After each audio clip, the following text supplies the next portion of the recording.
नमस्कार सर, हे नाव काय तुमचं? प्रदीप चव्हाण, प्रदीप चव्हाण, राहणार देवगाव.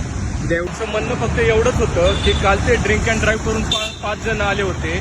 त्या ठिकाणी सीसीटीव्ही फुटेजमध्ये पूर्णपणे दिसते, तरी पोलिसांनी जागेवरून हलण्याचा पण प्रयत्न नाही केला. त्या ठिकाणी मार्शल आले होते. मार्शल म्हणतात तुम्ही स्टेशनला जाऊन कंप्लेंट करा. स्टेशन म्हणतात आमच्या हातामध्ये नाही, तुम्ही जाऊन सीपी ऑफिसला कंप्लेंट करा. सर आम्ही तीच प्रोसेस फॉलो करतोय.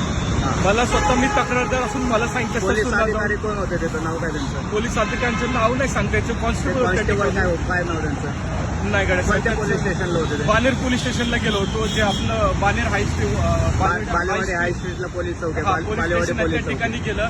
त्यांनी कुठल्याही प्रकारचं बोलणं सुद्धा टाळलं. त्यांनी की पुन्हा दाखल होत नाही असं नसतं. दारू पिऊन आले, त्यांचं म्हणणं आले की जर ते दारू पिलेलं तुम्ही त्यांच्या गाडीचा फोटो का नाही काढला, तर तुम्ही त्यांचा व्हिडिओ का नाही काढला. ते सीसीटीव्ही फुटेज त्यांनी चेक करायचं ना तिथं. काहीच नाही सर, काहीच हालचाल नाही झाली.